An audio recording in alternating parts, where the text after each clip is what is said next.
അമ്മേ പരിശുദ്ധ അമ്മേ, അമ്മേ പരിശുദ്ധമേ, ദൈവമാതാവേ, കൃപാസനത്തിലൂടെ ഞങ്ങൾക്കും ഞങ്ങളുടെ ദേശത്തിനും അമ്മ മധ്യസ്ഥം തേടി തന്ന എല്ലാ അനുഗ്രഹങ്ങൾക്കും കൃപകൾക്കും ഞങ്ങളിപ്പോൾ ഹൃദയം നിറഞ്ഞ നന്ദി പറയുന്നു.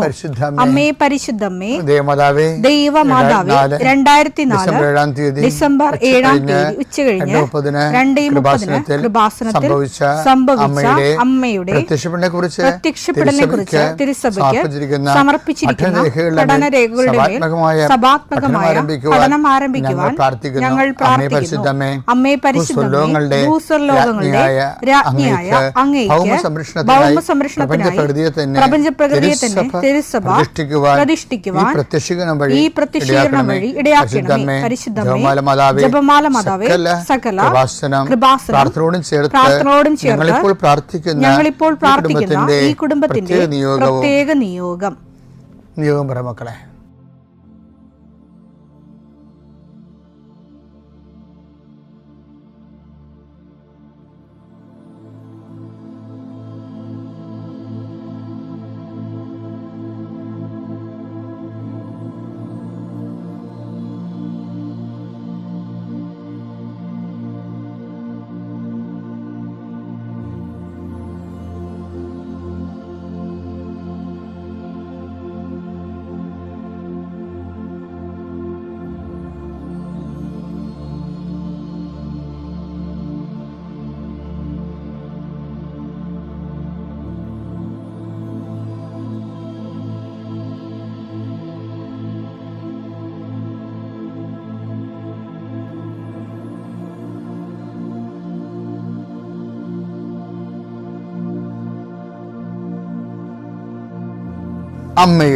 അമ്മയുടെ പ്രത്യക്ഷീകരണത്തിന്റെ ഈ അനുഗ്രഹവേളയിൽ ഞങ്ങൾക്ക് സാധിച്ചു തരുവാൻ കനിയണമേ.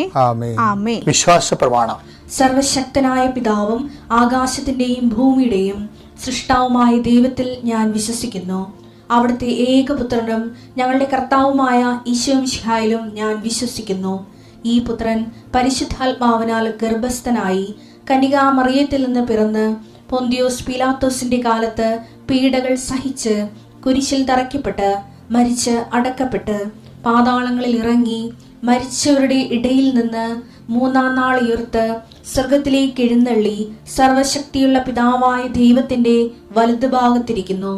അവിടെ നിന്ന് ജീവിക്കുന്നവരെയും മരിച്ചവരെയും വിധിക്കുവാൻ വരുമെന്നും ഞാൻ വിശ്വസിക്കുന്നു. പരിശുദ്ധാത്മാവിലും ഞാൻ വിശ്വസിക്കുന്നു. വിശുദ്ധ കത്തോലിക്കാ സഭയിലും പുണ്യവാന്മാരുടെ ഐക്യത്തിലും പാപങ്ങളുടെ മോചനത്തിലും ശരീരത്തിന്റെ ഉയർപ്പിലും നിത്യമായ ജീവിതത്തിലും ഞാൻ വിശ്വസിക്കുന്നു. ആമേൻ. സുഖസ്ഥനായ ഞങ്ങളുടെ പിതാവേ, അങ്ങയുടെ നാമം പൂജിതമാകണമേ. അങ്ങയുടെ രാജ്യം വരണമേ. അങ്ങയുടെ തിരുമനസ് സ്വർഗത്തിലെ പോലെ ഭൂമിയിലും ആകണമേ. അന്നു വേണ്ടുന്ന ആഹാരം ഇന്ന് ഞങ്ങൾക്ക് തരണമേ. ഞങ്ങളോട് തെറ്റ് ചെയ്യുന്നവരോട് ഞങ്ങൾ ക്ഷമിക്കുന്നത് പോലെ ഞങ്ങളുടെ തെറ്റുകൾ ഞങ്ങളോടും ക്ഷമിക്കണമേ. ഞങ്ങളെ പ്രലോഭനത്തിൽ ഉൾപ്പെടുത്തരുതേ, തിന്മയിൽ ഞങ്ങൾ രക്ഷിക്കണമേ. ആമേൻ. നന്മ നിറഞ്ഞ മറിയമേ, സ്വസ്തി. കർത്താവ് അങ്ങയുടെ കൂടെ സ്ത്രീകളിൽ അങ്ങ് അനുഗ്രഹിക്കപ്പെട്ടവളാകുന്നു. അങ്ങയുടെ ഉദരത്തിൻ ഫലമായി ഈശോ അനുഗ്രഹിക്കപ്പെട്ടവനാകുന്നു.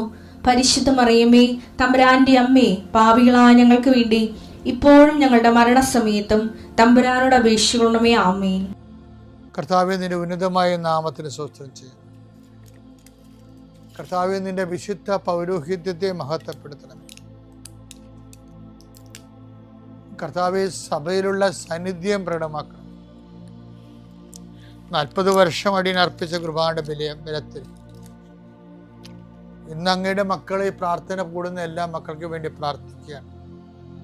കർത്താവെ, മനസ്സ് വേദനിക്കുന്ന എല്ലാ വിഷയങ്ങളും, അവരുടെ മനസ്സ് വേദനിപ്പിക്കുന്ന എല്ലാ വ്യക്തികളും ഇപ്പോഴും ഈശോയുടെ നാമം നിർവീര്യമാകട്ടെ.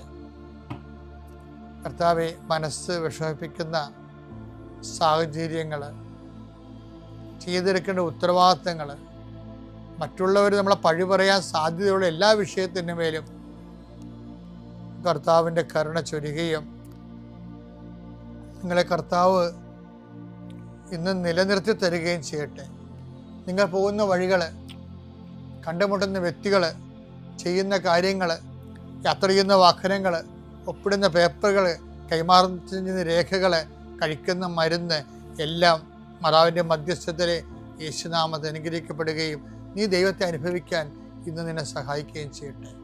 നിത്യം പിതാവും പുത്രനും പരിശുദ്ധാത്മാശ്രേഷ്ഠ നീക്കുവാണ്. എൻ്റെ പ്രിയപ്പെട്ടവരെ, ദൈവത്തിൻ്റെ ഇടപെടൽ നമ്മുടെ ജീവിതത്തിൽ സുനിശ്ചിതമാക്കുന്നതിന് 2 പോയിന്റുകളുണ്ട്. ഒന്ന് ഇന്നത്തെ സന്ദേശത്തിൽ പറയാം, ഒന്ന് നാളത്തെ സന്ദേശത്തിൽ പറയാം. ഇന്ന് പറയാൻ പോകുന്ന ഇതാണ് മത്തായിയുടെ സുവിശേഷം 8:2. അപ്പോൾ ഒരു കുഷ്ഠരോഗി അടുത്തു വന്ന് താണു വണങ്ങി പറഞ്ഞു, കർത്താവേ, അങ്ങേക്ക് മനസ്സുണ്ടെങ്കിൽ എന്നെ ശുദ്ധനാക്കാൻ കഴിയും. ഇതൊരു വിശ്വാസ പ്രഖ്യാപനമാണ്.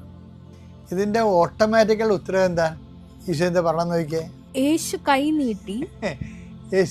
നീട്ടി അവനെ സ്പർശിച്ചുകൊണ്ട് അരുൾ ചെയ്തു, എനിക്ക് മനസ്സുണ്ട്, നിനക്ക് ശുദ്ധി വരട്ടെ. ദൈവത്തിന് ഇമ്മീഡിയറ്റ് റെസ്പോൺസ് ഉണ്ടാക്കുന്ന ഒരു പ്രാർത്ഥനയായി പോയത്. കാര്യം, കർത്താവേ, അങ്ങയ്ക്ക് മനസ്സുണ്ടെങ്കിൽ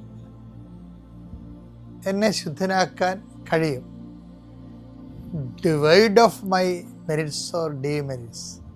കാര്യം പുള്ളി അസസ് ചെയ്തിട്ടേ, കുഷ്ഠരോഗികളെന്ന് പറയുമ്പോൾ സമൂഹം പോലും പുറന്തള്ളിയ ആൾക്കാരാണ്.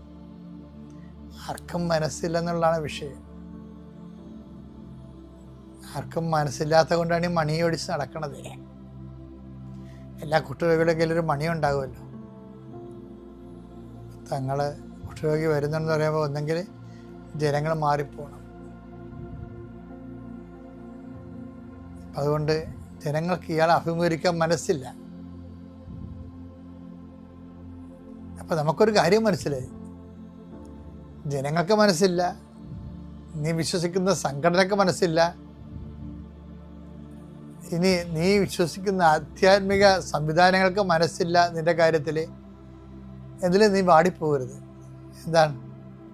ഒരാളുടെ മനസ്സുണ്ടായാൽ മതി, നിന്റെ ദൈവത്തിന് നീ ജീവിക്കും. അപ്പം ദൈവത്തിന് മനസ്സുള്ളിടത്തോളം കാലം ആർക്കും നമ്മളെ തകർക്കാൻ പറ്റത്തില്ല. പക്ഷെ അത് പറയാൻ ഉള്ള അർജവത്വം ഉണ്ടാവണം. ഈ കുഷ്ഠരോഗിയെപ്പോലെ എന്താണ് അങ്ങയ്ക്കും അത് ഈശോയുടെ ഹൃദയത്തെ ശരിക്കും അത് ബാധിച്ചിട്ടുണ്ടേ. അതാണ് ഉടനെ ഇമ്മീഡിയറ്റ് റെസ്പോൺസ് തന്നെയാണല്ലേ, എനിക്ക് മനസ്സുണ്ട് എന്ന് പറഞ്ഞു. നിന്റെ കാര്യത്തിൽ ആർക്കും മനസ്സില്ലെങ്കിലും എനിക്ക് മനസ്സുണ്ട്, നീ ശുദ്ധനുള്ളവനാകുക. ലോകത്തിലെ പല കാര്യങ്ങളിലും പല ആളുകളുടെ കാര്യത്തിലും പലർക്കും മനസ്സിലാഞ്ഞതിൻ്റെ തൻ്റെ പേരിൽ മാർജിനലൈസായി പോയ ആൾക്കാർ, അവരെ ദൈവത്തിൻ്റെ ഒരു മനസ്സുകൊണ്ട് മാത്രം തിരിച്ചു വിളിച്ചതാണ് ഈശോയുടെ ഏറ്റവും വലിയ സംഭാവന. ആ ഈശോയ്ക്ക് മനസ്സുണ്ടെങ്കിൽ നമ്മൾ ജീവിക്കും, അല്ലെങ്കിൽ നീ ജീവിക്കും, ഞാൻ ജീവിക്കും. അപ്പം ധൈര്യമായിരിക്കണം. മഹത്വമുണ്ടായിരിക്കട്ടെ. നിനക്കെൻ്റെ കൃപ മതി, എന്തെന്നാൽ ബലഹീനതയിലാണ് എൻ്റെ ശക്തി പൂർണ്ണമായും പ്രകടമാകുന്നത്. എൻ്റെ പേര് അഖില, ഞാൻ എറണാകുളം നോർത്ത് പറവൂരിൽ നിന്നാണ് വരുന്നത്. ഇതെൻ്റെ അമ്മ ഷീല. ഞാനിവിടെ 2019 ആദ്യമായിട്ട് ഞാൻ കൃപാസനത്തിൽ വരുന്നത്. ഞാൻ ഒരു നേഴ്സാണ്. ഞാൻ നേഴ്സിംഗ് പഠിച്ചുകൊണ്ടിരിക്കുന്ന ഒരു സമയത്താണ് എൻ്റെ ഫ്രണ്ട്സിൻ്റെ കൂടെ ഞാനിവിടെ ആദ്യമായിട്ട് വരുന്നത്. ആ ഒരു സമയത്ത് പരിശുദ്ധ അമ്മ പ്രത്യക്ഷപ്പെട്ട ഒരു പുണ്യഭൂമിയാണ് ഇതെന്ന് എനിക്ക് അറിയില്ലായിരുന്നു. എല്ലാവരുടെയും കൂട്ടത്തിൽ വന്ന് പ്രാർത്ഥിച്ച് പോവുകയാണ് ഉണ്ടായത്. അതിനുശേഷം ഞാനിവിടെ വരുന്നത്, എനിക്കൊരു പ്രതിസന്ധി നേരിട്ടപ്പോഴാണ് ഞാൻ അമ്മയെ തേടി ഇവിടെ വന്നത്. എനിക്ക് ആദ്യമേ പറയാനുള്ളത്, എനിക്ക് കിട്ടിയ ഒരു രോഗസൗഖ്യത്തെക്കുറിച്ചിട്ടാണ്.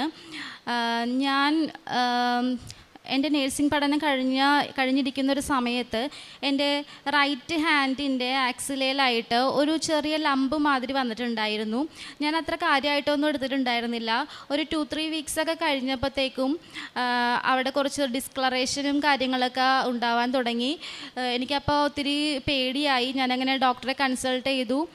ഡോക്ടറെ കണ്ടു കഴിഞ്ഞപ്പോൾ എന്നോട് പറഞ്ഞത് ഇത് ലിംഫോമ ആവാൻ ചാൻസ് ഉണ്ട്, നമുക്കൊന്ന് ബയോപ്സിക്ക് അയക്കാമെന്ന് പറഞ്ഞു. നേഴ്സിംഗ് പഠിച്ചത് കൊണ്ട് തന്നെ ലിംഫോമ എന്നൊരു പേര് കേട്ടപ്പോൾ തന്നെ ഞാൻ ഒത്തിരി ഭയപ്പെട്ടു. കാരണം എനിക്ക് 2 വയസ്സുള്ളപ്പോഴാണ് എൻ്റെ അച്ഛൻ ക്യാൻസർ മൂലമാണ് മരണപ്പെടുന്നത്. അതുകൊണ്ട് തന്നെ ഞാൻ ഒത്തിരി ഭയപ്പെട്ടു. ഞാൻ വേറൊരു ഡോക്ടറെയും കൂടി കൺസൾട്ട് ചെയ്തായിരുന്നു. ആ ഡോക്ടറും പറഞ്ഞു നമുക്ക് ബയോപ്സിക്ക് എന്തായാലും അയക്കാമെന്ന് പറഞ്ഞു. അങ്ങനെ എനിക്ക് എക്സീഷൻ ബയോപ്സി ചെയ്തു. ഞാനങ്ങനെ ബയോപ്സിയുടെ റിസൾട്ടിന് വേണ്ടി വെയിറ്റ് ചെയ്തിരിക്കുന്നൊരു സമയത്താണ് ഞാൻ ആദ്യം ഓൺലൈൻ വഴിയാണ് ഉടമ്പടി എടുക്കുന്നത്. ഞാൻ ഓൺലൈൻ ഉടമ്പടി എടുത്തു. ഞാൻ മാതാവിനോട് പ്രാർത്ഥിച്ചു, എൻ്റെ ബയോപ്സിയുടെ റിസൾട്ട് നോർമലായിട്ടുള്ളൊരു റിസൾട്ടാണ് അമ്മ എനിക്ക് തരുന്നതെങ്കിൽ ഞാൻ ഇവിടെ വന്ന് സാക്ഷ്യപ്പെടുത്തിക്കൊള്ളാമെന്ന് പറഞ്ഞു. ഡോക്ടർ എന്നോട് പറഞ്ഞത് ഒരു 2 വീക്സ് കഴിയുമ്പോഴത്തേനും റിപ്പോർട്ട് കിട്ടുമെന്നാണ്. ഞാൻ ഓൺലൈൻ ഉടമ്പടിയിലായിരുന്നപ്പോൾ തന്നെ ഞാൻ ഒത്തിരി മാതാവിനോട് പ്രാർത്ഥിച്ചു. അതേപോലെ തന്നെ ഞാൻ ഒത്തിരി സാക്ഷ്യങ്ങളൊക്കെ ആ സമയത്ത് തന്നെ ഞാൻ കേൾക്കുമായിരുന്നു. അങ്ങനെ ഒരാഴ്ച കഴിഞ്ഞപ്പോൾ തന്നെ എൻ്റെ ബയോപ്സിയുടെ റിസൾട്ട് വന്നു. അത് ഒരു നോർമലായിട്ടുള്ളൊരു റിസൾട്ടാണ് അമ്മ എനിക്ക് തന്നത്. ഹെയർ ഫോളിക്കിളിൻ്റെ മാട്രിക്സ് സെൽസിൻ്റെ അകത്ത് ഉണ്ടാകുന്ന ഒരു അബ്നോർമൽ ഗ്രോത്ത് മാത്രമായിരുന്നു അത്. പരിശുദ്ധ അമ്മ തന്ന ഈ അനുഗ്രഹത്തിന് ഞാൻ അമ്മയ്ക്കും തിരുകുമാരനും കോടാനുകോടി നന്ദി പറയുന്നു. അടുത്തതായിട്ട് എനിക്ക് പറയാനുള്ള സാക്ഷ്യം എന്ന് പറയുന്നത്, ഞാൻ എൻ്റെ ജീവിതത്തിൽ മറ്റൊരു ഒരു ക്ലേശകരമായിട്ടുള്ളൊരു സമയങ്ങളിലൂടെ കടന്നു പോവുകയായിരുന്നു. അപ്പോൾ ഞാൻ ജർമ്മൻ പഠിച്ചുകൊണ്ടിരിക്കുകയായിരുന്നു. ആ സമയത്ത് ഞാൻ ജർമ്മൻ എക്സാം എഴുതിയിട്ട്, ജർമ്മൻ പഠിക്കുന്നവരിവിടെ ഉണ്ടെങ്കിൽ അറിയാൻ പറ്റും, ഒത്തിരി ടഫായിട്ടുള്ളൊരു ലാംഗ്വേജാണ്. 4 മൊഡ്യൂളുണ്ട്. ഞാൻ എക്സാം എഴുതിയിട്ട് എനിക്ക് ആകെ 2 മൊഡ്യൂൾസ് മാത്രമേ കിട്ടിയിട്ടുണ്ടായിരുന്നുള്ളൂ. എനിക്ക് റൈറ്റിങ്ങും അതേപോലെ തന്നെ സ്പീക്കിങ്ങും മാത്രം കിട്ടിയിട്ടുണ്ടായിരുന്നുള്ളൂ. ഞാൻ തുടർച്ചയായിട്ട് 6 വട്ടം എക്സാം എഴുതിയിട്ടും എനിക്ക് ബാക്കിയുള്ള 2 മൊഡ്യൂൾസും റീഡിങ്ങും അതേപോലെ തന്നെ ലിസണിങ്ങും എനിക്ക് കിട്ടുന്നുണ്ടായിരുന്നില്ല.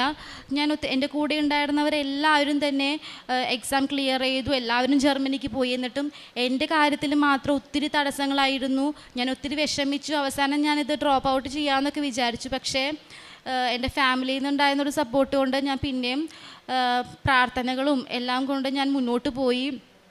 ഞാനങ്ങനെ ജനുവരി 6 2024 ഞാനങ്ങനെ ഇവിടെ വന്നു. എനിക്ക് മനസ്സിലായി എൻ്റെ കഴിവ് കൊണ്ട് എനിക്കൊരു കഴിവുമില്ല. എൻ്റെ കഴിവ് കൊണ്ട് എനിക്ക് കിട്ടില്ല എന്നുള്ളൊരു പൂർണ്ണ ബോധ്യം വന്നു കഴിഞ്ഞപ്പോൾ അച്ഛൻ്റെ ഒരു ധ്യാനത്തിൽ ഞാൻ കേട്ടിട്ടുണ്ടായിരുന്നു, ഒരു വഴിയുമില്ലാത്തവൻ്റെ അവസാനത്തെ ഒരു വഴിയാണ് ഉടമ്പടി എന്നുള്ളതെന്ന്. ഞാൻ ഓടി ഇവിടേക്കാണ് വന്നത്. അങ്ങനെ ഞാൻ ജനുവരി 6 2024 തീർത്ഥാടന ഉടമ്പടി എടുത്തു. അമ്മയോട് ഞാൻ ഇവിടെ വന്ന് എൻ്റെ എല്ലാ കാര്യങ്ങളും ഞാൻ പറഞ്ഞിട്ട് പോയി. അങ്ങനെ ഉടമ്പടി എടുത്ത് പോയതിന് ശേഷം ആ സമയത്ത് തന്നെ എനിക്ക് 2 മൊഡ്യൂളുള്ളൂ. അപ്പോൾ തന്നെ എനിക്ക് പല ഇൻ്റർവ്യൂ കോളുകളും 2 മൊഡ്യൂൾ വെച്ചിട്ട് തന്നെ പോകാൻ പറ്റുന്ന പല ഇൻ്റർവ്യൂ കോളുകളും എനിക്ക് പലയിടത്തുനിന്നും വരുന്നുണ്ടായിരുന്നു. അതേപോലെ തന്നെ ഞാൻ ഇവിടെ വന്ന് പോയതിന് ശേഷം തന്നെ എനിക്ക് സ്വപ്നത്തിൽ ഒരു സ്വപ്നദർശനം ഉണ്ടായി.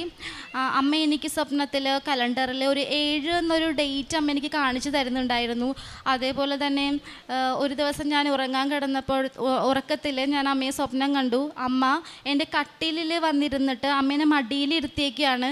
ഞാൻ തിരിഞ്ഞു നോക്കുമ്പോൾ അമ്മ എന്നെ നോക്കി ചിരിച്ചുകൊണ്ടിരിക്കുന്നൊരു ഇതാണ് ഞാൻ കണ്ടത്. ഞാൻ സ്വപ്നത്തിൽ തന്നെ ഒത്തിരി ഞാൻ ഒരു കോരിത്തരിച്ചാണ് ഇരുന്നിരുന്നത്. ഇപ്പോഴും എനിക്ക് പറയുമ്പോൾ എൻ്റെ മനസ്സിൽ ആ ഒരു കോരിത്തെരിപ്പ് വന്നുകൊണ്ടിരിക്കുകയാണ്. ഞാനത് ഇവിടെ ഇരിക്കുന്നവർക്ക് അത് അനുഭവിച്ചിട്ടുണ്ടെങ്കിൽ ഞാൻ പറയുന്നത് എത്രത്തോളം ആണെന്നുള്ളത് നിങ്ങൾക്ക് മനസ്സിലാക്കാൻ സാധിക്കും. അതേപോലെ തന്നെ പല തവണയായിട്ട് അമ്മ സ്വപ്നങ്ങളിൽ കൂടി അമ്മേനോട് സംസാരിക്കുന്നുണ്ടായിരുന്നു. എനിക്കോരോ വചനങ്ങൾ അമ്മ എനിക്ക് തരുന്നുണ്ടായിരുന്നു. ഞാനങ്ങനെ ഉടമ്പടിയിൽ ഉറച്ചു വിശ്വസിച്ചു, ഉടമ്പടിയിൽ പറയുന്ന കാര്യങ്ങളും നിബന്ധനകളും എല്ലാം പാലിച്ചു. ഞാനങ്ങനെ 7ാമത്തെ വട്ടം ഞാൻ ഇവിടെ വന്ന ജോസഫ് അച്ഛനെ കണ്ട് ബ്ലെസ്സിങ്സ് വാങ്ങിച്ച് ഞാൻ 7ാമത്തെ വട്ടം എക്സാം എഴുതാൻ വേണ്ടി പോയി. എക്സാം എഴുതി എക്സാമിൻ്റെ സമയത്ത് ഞാൻ നേർച്ച വസ്തുക്കളായിട്ടുള്ള ഉപ്പും തൈലവും തേനും എല്ലാം ഉപയോഗിച്ചിട്ടുണ്ടായിരുന്നു. അതുപോലെ തന്നെ കാശിരൂപം എല്ലാം കൊണ്ടുമാണ് ഞാൻ എക്സാമിന് പോയത്. ഈശോനെ മാതാവിനെ മുറുകെ പിടിച്ചുകൊണ്ട് ഞാൻ എക്സാം എഴുതി. എക്സാമിൻ്റെ റിസൾട്ട് ഒരു 2024 ഒക്ടോബർ 7 എൻ്റെ റിസൾട്ട് വരുന്നത്. റിസൾട്ട് വന്നപ്പോൾ ഇത്രയും നാളും ഞാൻ ഫെയിലായിക്കൊണ്ടിരുന്ന ആ ഒരു സബ്ജക്റ്റിന് എനിക്ക് 90% മാർക്ക് തന്ന് മാതാവ് എന്നെ പാസ്സാക്കി. അതിന് ഞാൻ പരിശുദ്ധ അമ്മയ്ക്കും തിരുകുമാരനും കോടാനുകോടി നന്ദി പറയുന്നു. പിന്നീട് എനിക്ക് ഇൻ്റർവ്യൂ ആണ് കിട്ടാനുണ്ടായിരുന്നത്. ഇൻ്റർവ്യൂവിന് എനിക്ക് ഒത്തിരി തടസ്സങ്ങൾ നേരിട്ടിട്ടുണ്ടായിരുന്നു. എൻ്റെ 2 മൊഡ്യൂൾസ് ഞാൻ ആദ്യം 1 വർഷം കഴിഞ്ഞിട്ടുണ്ടായിരുന്നു എൻ്റെ സർട്ടിഫിക്കറ്റ്. അപ്പോൾ പല ഇൻ്റർവ്യൂസ് കിട്ടുമ്പോഴും അവർ പറഞ്ഞിരുന്നത് എൻ്റെ സർട്ടിഫിക്കറ്റിൻ്റെ 2 വാലിഡിറ്റി കഴിഞ്ഞു പോയി, അതുകൊണ്ട് ഇൻ്റർവ്യൂ എനിക്ക് ക്യാൻസലായി പോവുമായിരുന്നു. പിന്നെ അതേപോലെ തന്നെ ഞാൻ ഡയറക്റ്റായിട്ട് കുറേ സ്ഥലത്തേക്ക്, ജർമ്മനിയിലുള്ള സ്ഥലത്തേക്ക് ഇൻ്റർവ്യൂസിന് വേണ്ടിയിട്ട് എൻ്റെ ആപ്ലിക്കേഷൻസൊക്കെ അയക്കുമ്പോഴും എല്ലാ സ്ഥലത്തുനിന്നും എനിക്ക് റിജക്ഷൻ വന്നുകൊണ്ടിരുന്നു. അപ്പോൾ എനിക്ക് മനസ്സിലായി എൻ്റെ ഉടമ്പടിയിൽ എന്തോ ഒരു കുഴപ്പം വന്നിട്ടുണ്ടെന്ന് എനിക്ക് മനസ്സിലായി. ഞാനങ്ങനെ കൂടുതൽ കാരുണ്യ പ്രവർത്തികൾ തീക്ഷ്ണതയോടുകൂടി ചെയ്യാൻ തുടങ്ങി. അപ്പോൾ എനിക്ക് മാതാവായിട്ട് തന്നെ എനിക്ക് ഓസ്ട്രിയ എന്നൊരു കൺട്രി എനിക്ക് കാണിച്ചു തന്നു.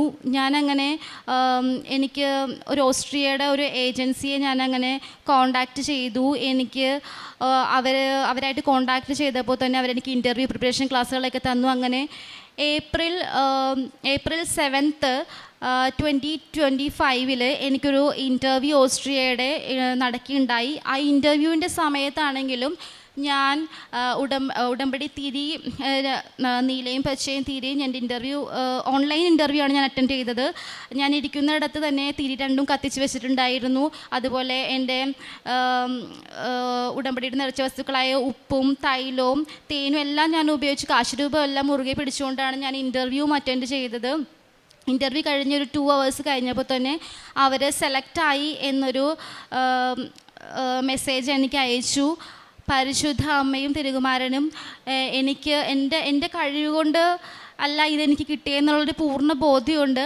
പരിശുദ്ധ അമ്മ തന്ന ഈ അനുഗ്രഹത്തിന് ഞാൻ കോടാനുകോടി നന്ദി പറയുന്നു. പിന്നെ ഇപ്പം ഞാനിവിടെ നിൽക്കുന്നത് എൻ്റെ കയ്യിൽ എൻ്റെ വിസ അടിച്ച് വന്നിട്ടുണ്ട്. ഈ മാസം 29 നെക്സ്റ്റ് വീക്ക് ഞാൻ ഓസ്ട്രിയക്ക് പോവുകയാണ്.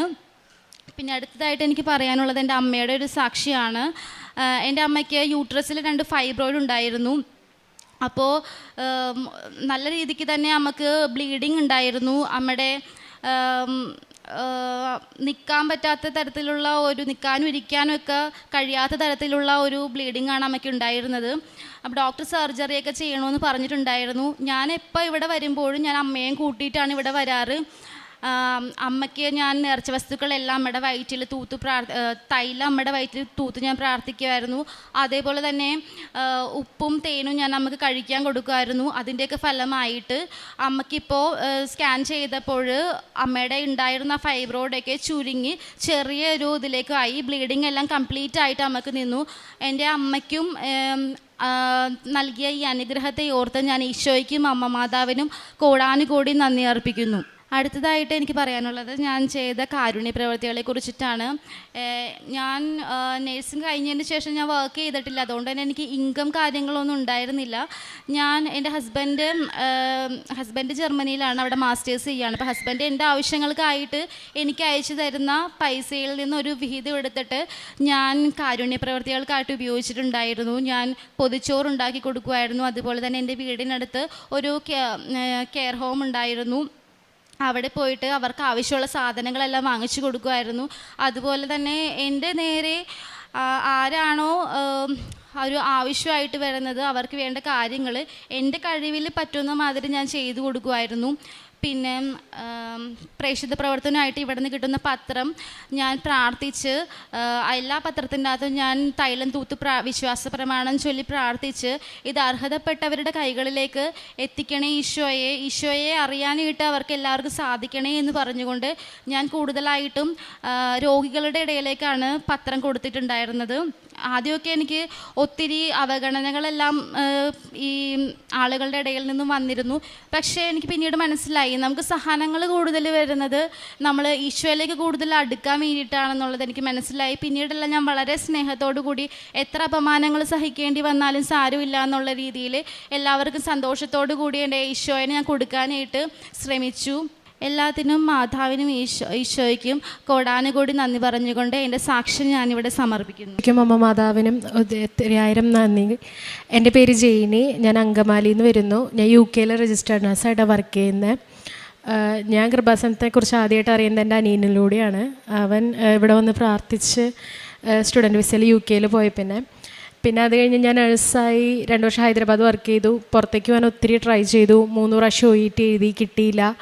അപ്പോഴും മമ്മിയൊക്കെ വന്ന് പറയായിരുന്നു ഇവിടെ ഒന്ന് പ്രാർത്ഥിക്കാൻ. പക്ഷേ ഞാനതിന് വലിയ മുൻകൈയൊന്നും എടുത്തില്ലായിരുന്നു. അത് കഴിഞ്ഞ് കുറേ ട്രൈ ചെയ്ത് കിട്ടാണ്ടായി കഴിഞ്ഞപ്പോൾ പിന്നെ ഇവിടെ വന്ന് പ്രാർത്ഥിച്ചു. പിന്നെ ലാസ്റ്റ് OET കിട്ടാണ്ടായി കഴിഞ്ഞപ്പോൾ ലാസ്റ്റ് കെയർ അസിസ്റ്റൻറ്റ് വിസയിലാണ് പോയത്. അതും 3-4 പ്രാവശ്യം ഇൻ്റർവ്യൂ ഒക്കെ അറ്റൻഡ് ചെയ്ത് ഓഫർ ലെറ്ററൊക്കെ വന്ന് പിന്നെ മുന്നോട്ടൊരു പേപ്പർ വർക്ക് നടക്കാണ്ടായി. ഭയങ്കരമായിട്ട് വിഷമിച്ചിരിക്കുന്ന സമയത്താണ് മമ്മി ഒരു സ്ഥലത്തു നിന്ന് നമ്പർ കൊണ്ടുവന്നിട്ട് വിളിക്കാൻ പറഞ്ഞു. അപ്പോഴും ഞാൻ വിളിച്ചൊന്നുമില്ല. പിന്നെ മമ്മി ഉടമ്പടി എടുത്ത് പ്രാർത്ഥിച്ച് നിർബന്ധിച്ച് എന്നെ കൊണ്ട് വിളിപ്പിച്ചതാണ്. അങ്ങനെ വിളിപ്പിച്ച് ഇതായി കഴിഞ്ഞപ്പം ഞാൻ അറ്റൻഡ് ചെയ്ത ഇൻ്റർവ്യൂ എനിക്ക് ശരിയായി. വിത്തിൻ 1.5 month ഞാൻ UK പോയി. അവിടെ വലിയ കുഴപ്പമൊന്നും ഉണ്ടായിരുന്നില്ല. പിന്നെ എൻ്റെ ഭയങ്കര ആഗ്രഹമായിരുന്നു ഒരു കൊച്ചിനെ പഠിപ്പിക്കണം എന്നുള്ളത്. അപ്പം മാതാവിൻ്റെയും ഈശോൻ്റെയും അനുഗ്രഹം കൊണ്ട് എനിക്കൊരു കൊച്ചിനെ BSc നഴ്സിംഗ് പഠിപ്പിക്കാനുള്ള അനുഗ്രഹം ഉണ്ടായിരുന്നു. അനുഗ്രഹം ലഭിച്ചു. ഞാൻ പഠിപ്പിച്ചുകൊണ്ടിരിക്കുകയാണ് ഇപ്പോൾ ആ കൊച്ചിനെ. പിന്നെ ഫൈനൽ ഇയർ കൊച്ചായപ്പോഴേക്കും എനിക്കിങ്ങനെ ഫീസ് എൻ്റെ ഡ്യൂട്ടിയൊക്കെ കുറഞ്ഞു. അപ്പോൾ എനിക്ക് കൊച്ചിൻ്റെ ഫീസ് അടയ്ക്കാനായിട്ടൊരു ചെറിയ ബുദ്ധിമുട്ടൊക്കെ നേരിട്ട് കഴിഞ്ഞപ്പോൾ ഞാനിങ്ങനെ മാതാവിനോട് പറഞ്ഞു, മാതാവേ ഞാൻ ആ കൊച്ചിന് കൊടുത്ത വാക്കാണ്, ഇനി എങ്ങനെ ഞാൻ ആ കൊച്ചിനെ പഠിപ്പിക്കുന്നതായി കഴിഞ്ഞപ്പം അതേ സമയത്ത് തന്നെ എൻ്റെ ഉള്ളിൽ നിന്ന് ആരും ഇങ്ങനെ പറയണ പോലെ നീ OET ചെയ്ത് പിന്നെ വീട്ടുകാർ നന്നായിട്ട് പുഷ് ചെയ്യുന്നുണ്ടായിരുന്നു. അങ്ങനെ എപ്പോഴും അച്ഛൻ്റെ വചനമൊക്കെ കേൾക്കുമായിരുന്നു. അപ്പോൾ അച്ഛൻ എപ്പോഴും പറയും not by my merit but by grace of God എന്ന് പറയുമ്പോൾ ആ വചനത്തിൽ മാത്രം വിശ്വസിച്ചിട്ട് ഞാൻ OET പോയി എഴുതി. അങ്ങനെ ഫസ്റ്റ് അറ്റംപ്റ്റിൽ ബാക്കി എല്ലാ മോഡ്യൂളും കിട്ടി, ലിസണിങ് ഒഴിച്ച്. പക്ഷേ ലിസണിങ് എക്സാം ഹോളിൻ്റെ പ്രശ്നം കാരണം കൊണ്ട് സ്പീക്കറിൻ്റെ പ്രോബ്ലം കാരണം കൊണ്ടാണ് കിട്ടാണ്ടിരുന്നത്. അങ്ങനെ ഞാൻ അപ്പീലിന് പോയി കഴിഞ്ഞപ്പം അങ്ങനെ ആർക്കധികം കിട്ടാറില്ല. പക്ഷെ എനിക്ക് എല്ലാ മോഡ്യൂളും ഒന്നും കൂടി ഫ്രീ ആയിട്ട് എഴുതാനുള്ളൊരു അവസരം ലഭിച്ചു. അങ്ങനെ ഞാൻ എഴുതി കഴിഞ്ഞ് കഴിഞ്ഞപ്പം എനിക്ക് എല്ലാ മോഡ്യൂളിനും ആ ഫസ്റ്റ് അറ്റംപ്റ്റിൽ തന്നെ ഫുൾ B കിട്ടി. പിന്നെ അത് കഴിഞ്ഞ് ഞാൻ ഒത്തിരി NHSലേക്ക് നഴ്സായിട്ട് കയറാൻ വേണ്ടി ഞാൻ ഒത്തിരി ട്രൈ ചെയ്തു. പക്ഷേ എനിക്ക് അവിടെ ഒന്നും കിട്ടണ്ടായിരുന്നില്ല. പിന്നെ ഞാൻ നാട്ടിൽ വന്ന് കല്യാണത്തിന് വന്നു കഴിഞ്ഞപ്പം എനിക്കൊരു കെയർ ഹോമിൽ നിന്നൊരു വേക്കൻസി വന്നു. 23 പൗണ്ട്. അവിടെ സാധാരണ NHSലൊരു നഴ്സിൻ്റെ സാലറി പെർ അവർ 17 പൗണ്ടായിട്ടാണ് മാക്സിമം കിട്ടുന്നത്. പക്ഷേ എനിക്ക് 23 പൗണ്ട് അവർ ഓഫർ ചെയ്തിട്ട് ജോലിക്ക് വേണ്ടി വിളിച്ചു. അപ്പോഴും കെയർ ഹോം ആയതുകൊണ്ട് എനിക്ക് വലിയ താല്പര്യമൊന്നും ഉണ്ടായിരുന്നില്ല കെയർ ഹോമിൽ പോകാനായിട്ട്. കാരണം മൊത്തം കെയർ ഹോമിൻ്റെ ഉത്തരവാദിത്തം നമ്മുടെ തലയിലായിരിക്കും. എന്നിട്ട് ഞാൻ പിന്നെ മാരേജേഴ്സിൻ്റെ ഇടയിലായതുകൊണ്ട് എനിക്ക് ആ ഇൻ്റർവ്യൂ അറ്റൻഡ് ചെയ്യാൻ പറ്റിയില്ല. പിന്നെ ഞാൻ തിരിച്ച് UK ചെന്ന് കഴിഞ്ഞപ്പോൾ പിന്നെയും അതേ കെയർ ഹോമിലേക്ക് ഒന്നും കൂടി വന്നു കഴിഞ്ഞപ്പം അന്നൊരു പ്രാവശ്യം ഇൻ്റർവ്യൂ അറ്റൻഡ് ചെയ്യാന്നുള്ള രീതിയിൽ അന്ന് മാതാവിനോട് ഇൻ്റർവ്യൂവിന് മുമ്പ് പറഞ്ഞിട്ട് പോയി. എനിക്ക് വലിയ താല്പര്യമൊന്നുമില്ല, പക്ഷേ നിൻ്റെ ഇതാണെങ്കിൽ അത് നടക്കട്ടെ എന്നുള്ള രീതിയിൽ പറഞ്ഞിട്ട് ചുമ്മാ പോയി ഇൻ്റർവ്യൂ അറ്റൻഡ് ചെയ്തു. പക്ഷെ ഞാൻ അതിന് സെലക്റ്റായി. അങ്ങനെ എനിക്ക് ജോലി കിട്ടി. നല്ല ശമ്പളത്തോടു കൂടിയാണ് എനിക്ക് ആ ജോലി കിട്ടി. പിന്നീടാണ് ഞാൻ അറിഞ്ഞത് ആ സമയത്ത് UK എല്ലാ റിക്രൂട്ട്മെൻറ്റ്സും നിർത്തിവെച്ചു. അവിടെ തന്നെ ഉള്ളവർക്കായാലും ജോലി കിട്ടാനായിട്ട് അവർ 3 ലക്ഷം 4 ലക്ഷം രൂപയ്ക്ക് അഡ്വാൻസ് കൊടുത്താൽ അവർ നഴ്സുമാരെയാണ് എടുക്കണത്. പക്ഷെ എനിക്ക് അധികം പൈസയൊന്നും കൊടുക്കാണ്ട് തന്നെ മാതാവ് നല്ല സുരക്ഷിതമായിട്ടൊരു ജോലിക്ക് എനിക്ക് ശരിയാക്കി തന്നു. ഈ ജോലിക്ക് വേണ്ടി ഇതായി കഴിഞ്ഞപ്പോൾ ഞാൻ പഴയ ജോലി സ്ഥലത്ത് റിസൈൻ വെച്ച് ഒത്തിരി ബുദ്ധിമുട്ടുകളുണ്ടായിരുന്നു എനിക്ക്. ഞാൻ റിസൈൻ വെച്ച് ജോലി ഇല്ലാണ്ട് ഒരാഴ്ച വീട്ടിലിരുന്നു. പക്ഷേ എനിക്ക് പുതിയ സ്ഥലത്തേക്കുള്ള വിസയൊന്നും അടിച്ചു വരാണ്ടിരുന്നു. അപ്പം ഞാൻ ഓൺലൈൻ ഉടമ്പടി എടുത്ത് പ്രാർത്ഥിച്ചു. പിന്നെ 33 പ്രാവശ്യം പ്രത്യക്ഷീകരണ പ്രാർത്ഥന എത്തിക്കും, കൊന്ത എത്തിക്കും. പിന്നെ അച്ഛൻ്റെ വചനങ്ങളും ധ്യാനമൊക്കെ നന്നായിട്ട് തീക്ഷ്ണഭക്തിയോടുകൂടി കൂടി ഇതൊക്കെ ആയി കഴിഞ്ഞപ്പം എനിക്ക് പെട്ടെന്ന് തന്നെ ജോലി ശരിയായി. അങ്ങനെ എല്ലാ പേപ്പർ വർക്കും ഓരോ സ്റ്റെപ്പും പോകുമ്പോഴും എനിക്ക് തടസ്സങ്ങളായിരുന്നു. പക്ഷെ ഓരോ സ്റ്റെപ്പിലും ഞാൻ ഈ പ്രത്യക്ഷീകരണ പ്രാർത്ഥനയും മാതാവിനും സമർപ്പിച്ചിട്ട് പ്രാർത്ഥിച്ച് എനിക്കതൊക്കെ ലഭിച്ചു. പിന്നെ ഞാൻ ഓരോ എക്സാമിന് പോകുമ്പോഴും വിശുദ്ധ വസ്തുവായിട്ടുള്ള ഉപ്പും പിന്നെ തേനൊക്കെ ഉപയോഗിച്ചിട്ടാണ് ഞാൻ പോവാറ്. പിന്നെ മാതാവിൻ്റെ ഈ കാശുരൂപം എപ്പോഴും ഞാൻ എക്സാമിന് പോകുമ്പോൾ കൊണ്ടുപോകും. അങ്ങനെ എല്ലാ എക്സാമും ഫസ്റ്റ് അറ്റംപ്റ്റിൽ തന്നെ UK ചെന്നതിന് ശേഷം എനിക്ക് പാസ്സാവാൻ പറ്റി. പിന്നെ ഉപ്പ് ഉപയോഗിച്ച് തുടങ്ങി ഒരു കുറച്ച് ദിവസം കഴിഞ്ഞപ്പോഴേക്കും മമ്മിയാണ് ഉടമ്പടി എടുത്തത്. ഞാൻ ഓൺലൈൻ ഉടമ്പടി മാത്രമേ എടുത്തിട്ടുണ്ടായിരുന്നുള്ളൂ. പക്ഷേ മമ്മി ഇവിടുന്ന് ഉപ്പ് അയച്ചെന്നത് ഉപയോഗിച്ച് തുടങ്ങിയപ്പോൾ എനിക്ക് എന്നും തുമ്മലായിരുന്നു, ഭയങ്കര അലർജി ആയിരുന്നു. ഒരു 10-30 പ്രാവശ്യം ഞാൻ എനിക്കുമ്പോൾ കൂട്ടിപ്പിടിച്ച് തുമ്മും. പിന്നെ ആ തുമ്മൽ ഇതുവരെ അങ്ങനെ എനിക്ക് ഡസ്റ്റ് അലർജിയോ എത്ര ഡസ്റ്റിൽ പോയാലും ഇപ്പോൾ അത്ര തുമ്മലോ ഒന്നും വരാറില്ല. 1-2 പ്രാവശ്യം ഞാൻ തുമ്മും. അതിൽ കൂടുതൽ എനിക്ക് അങ്ങനെ അലർജി വന്നിട്ടില്ല. അത് അമ്മ മാതാവ് വഴിയാണ് എനിക്ക് അനുഗ്രഹം ലഭിച്ചത്. പിന്നെ എനിക്ക് PCOD ഉണ്ടായിരുന്നു. കഴിഞ്ഞ പ്രാവശ്യം ഞാൻ നാട്ടിൽ വന്ന് സ്കാൻ ചെയ്തപ്പോൾ എനിക്ക് PCOD ഉണ്ടായിരുന്നു. അപ്പോൾ എനിക്ക് ഭയങ്കര ടെൻഷനായിരുന്നു. പക്ഷേ ഇപ്രാവശ്യം നാട്ടിൽ വന്ന് ഞാൻ UK വെച്ച് ഇങ്ങനെ പ്രാർത്ഥിച്ചായിരുന്നു, ഞാൻ നാട്ടിൽ വന്നിട്ട് സാക്ഷ്യം പറയാം, PCOD മാറ്റിത്തരാണെങ്കിൽ പിന്നെ എനിക്ക് ജോലിയൊക്കെ ശരിയാക്കി തരാം. അങ്ങനെ ഇപ്രാവശ്യം വന്ന് ഞാൻ 2 ദിവസം മുമ്പ് സ്കാൻ ചെയ്ത് കഴിഞ്ഞപ്പോൾ എനിക്ക് PCOD ക്ലിയറായി. ഒരു കുഴപ്പമില്ല. എൻ്റെ യൂട്രസിൻ്റെ തിക്നെസ് ഇങ്ങനെ കട്ടി കുറവായിരുന്നു. പക്ഷെ ഇപ്പം അതൊന്നും ഒരു പ്രശ്നമില്ലാണ്ട് മാതാവ് അത് മാറ്റി തന്നു. പിന്നെ എൻ്റെ അലർജി രോഗം മാറി. ജോലിയിലും ഒത്തിരി പ്രശ്നങ്ങളുണ്ടായിരുന്നു എനിക്ക്. പക്ഷെ അതെല്ലാം മാറ്റി തന്ന ഓരോ സ്റ്റെപ്പും. എല്ലാ ദിവസവും ജോലിക്ക് ഞാൻ പോണത് ഉപ്പ് കഴിച്ചുകൊണ്ടാണ്. വിശ്വാസ പ്രമാണം ചൊല്ലിക്കൊണ്ട് പ്രത്യക്ഷീകരണ പ്രാർത്ഥനയ്ക്ക് ചൊല്ലിയിട്ട് ഞാൻ ഡ്യൂട്ടിക്ക് പോണേ. കാരണം ഭയങ്കര പ്രഷറുള്ള ജോലിയാണ്, അത്ര ഉത്തരവാദിത്വം കാര്യങ്ങളൊക്കെയാണ്. അപ്പം പക്ഷേ ഒരു കുഴപ്പമില്ലാണ്ട് ബാക്കിയെല്ലാ ഫ്ലോറിൽ പ്രശ്നങ്ങളുണ്ടെങ്കിലും ഞാൻ ഡ്യൂട്ടിയിലുള്ള ദിവസം ഒരു പ്രശ്നമില്ലാണ്ട് ശരിക്കും ഇങ്ങനെ കൈവെള്ളയിൽ താങ്ങിക്കൊണ്ട് നടക്കണ പോലെ മാതാവിനെ കാത്തുകൊണ്ട് നടക്കണേ. അതിന് അമ്മ മാതാവിനും തിരുക്കുമാരനും 1000 നന്ദി. പിന്നെ പ്രേക്ഷിത പ്രവർത്തനമായിട്ട് മമ്മി എനിക്ക് ഇവിടുന്ന് പേപ്പർ കൃപാസനം പത്രം അയച്ചു തരാറുണ്ട്. അപ്പം ഞാൻ അവിടെ കൊടുക്കും. പിന്നെ പറ്റാവുന്ന ദിവസത്തിലൊക്കെ പള്ളിയിൽ പോകും. പിന്നെ മമ്മി എന്നെ ഉടമ്പടിയിലൊക്കെ ഇങ്ങനെ ഭയങ്കര ഇതാണ്. മമ്മി ഇങ്ങനെ ഇടയ്ക്ക് അയച്ചു തരും ആർക്കെങ്കിലൊക്കെ ഇങ്ങനെ ധനസഹായം ചെയ്യാനോ എന്തിനൊക്കെ. അപ്പം എന്നെ കൊണ്ടാവുന്ന രീതിയിൽ ചെറിയ ധനസഹായവും കാര്യങ്ങളൊക്കെ ഞാൻ ചെയ്യാറുണ്ട്. പിന്നെ ഞാൻ മാതാവിന് കൊടുത്ത വാക്കുപോലെ തന്നെ ഞാൻ ഇപ്രാവശ്യം വന്ന് ഇന്ന് ഞാനിവിടെ ഉടമ്പടി എടുത്തു. തീർത്ഥാടന ഉടമ്പടി ഈശോയോടും മാതാവോടും കൂടുതൽ ചേർന്ന് നിന്ന് വിശ്വാസപരമായ ജീവിതം നയിക്കാൻ വേണ്ടി ഞാൻ ഇന്ന് ഉടമ്പടി എടുത്തു. ഈ അനുഗ്രഹങ്ങളൊക്കെ ചെറുതും വലുതുമായിട്ട് ഒത്തിരി അനുഗ്രഹങ്ങൾ ഞാൻ പറയാൻ മറന്നു. ഒത്തിരി അനുഗ്രഹങ്ങളുണ്ടെന്ന് എനിക്കറിയാം. പക്ഷേ ഒത്തിരി അനുഗ്രഹങ്ങൾ എനിക്ക് മാതാവ് ഈശോയിലൂടെ നേടിത്തന്നിട്ടുണ്ട്. ഈ ഉടമ്പടിയിൽ നിലനിൽക്കുന്നതിനും പ്രാർത്ഥനയിൽ ജീവിതത്തിലൂടെ നയിച്ചതിലും അതിനൊക്കെ അമ്മ മാതാവിനും തിരുക്കുമാരനും കൂടെ തന്നെ ഈ ആൾത്താരിൽ വന്ന് സാക്ഷ്യം പറയാൻ അവസരം തന്ന അമ്മ മാതാവിനും അവിടുത്തെ തിരുക്കുമാരനും ഒരു കൂടി നന്ദി പറയുന്നു. എൻ്റെ പേര് നികിത പോൾ.